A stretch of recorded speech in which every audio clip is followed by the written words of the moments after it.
அன்பு தமிழ் நெஞ்சங்களுக்கு வணக்கம்.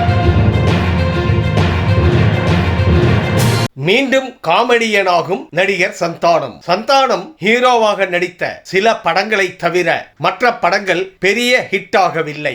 அவர் மீண்டும் காமெடியனாக வேண்டும் என ரசிகர்கள் கோரிக்கை வைத்து வருகின்றனர். இந்த சூழலில் பொங்கலுக்கு வெளியான மத கஜ ராஜா திரைப்படத்தில் அவர் ஏற்ற காமெடி கேரக்டர் பெரும் வரவேற்பை பெற்றது. இதனால் விஷால், ஆர்யா, ஜெயம் ரவி ஆகியோரின் புதிய திரைப்படங்களில் காமெடியனாக நடிக்க அவர் ஒப்புக்கொண்டுள்ளதாக சினிமா வட்டாரங்கள் தெரிவிக்கின்றன. விஜய் சேதுபதியை இயக்கும் மணிகண்டன். நடிகர் மணிகண்டன் இயக்குனர் அவதாரம் எடுக்க உள்ளதாக தகவல் வெளியாகி உள்ளது. அவரது முதல் படத்தில் விஜய் சேதுபதி நடிக்க உள்ளதாகவும் இதற்கான கதையை கூறி ஓகே வாங்கிவிட்டு தயாரிப்பாளரை தேடி வருவதாகவும் சினிமா வட்டாரங்கள் தெரிவிக்கின்றன. இவர்கள் இருவரும் காதலும் கடந்து போகும் திரைப்படத்தில் ஒன்றாக நடித்தனர். அதேபோல் விக்ரம் வேதா படத்தில் மணிகண்டன் வசனம் எழுதியிருப்பது குறிப்பிடத்தக்கது. அரசியலுக்கு வருகிறாரா திரிஷா? தமிழ் தெலுங்கு திரையுலகில் முன்னணி நடிகைகளில் ஒருவராக திகழ்பவர் நடிகை திரிஷா.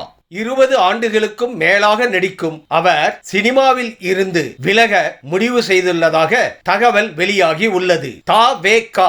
எனும் புதிய அரசியல் கட்சியை தொடங்குகையில் விஜயும் இதே முடிவையே எடுத்தார். அதேபோல் திரிஷாவும் சினிமாவில் இருந்து விலக முடிவு செய்திருப்பதாக கூறப்படுவதால் அரசியலுக்கு அவர் வருகிறாரா என்ற கேள்வி எழுந்துள்ளது.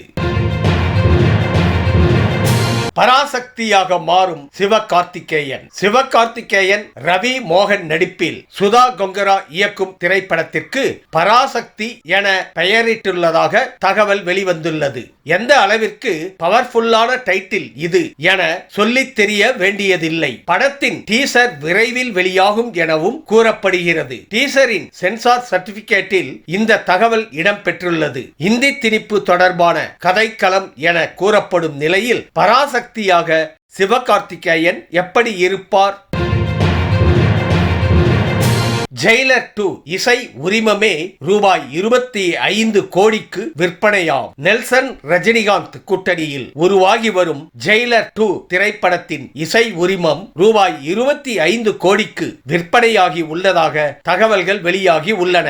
கோலிவுட்டில் இசை உரிமம் இவ்வளவு தொகைக்கு விற்பனையாவது இதுவே முதல் முறை என தெரிகிறது. இந்த படத்திற்காக அனிருத்துக்கு சம்பளம் மட்டும் ரூபாய் 18 கோடி வழங்கப்பட்டுள்ளதாக கூறப்படுகிறது. படத்தின் டீசர் அண்மையில் வெளியாகி ரசிகர்கள் மத்தியில் பெரும் வரவேற்பை பெற்றது குறிப்பிடத்தக்கது.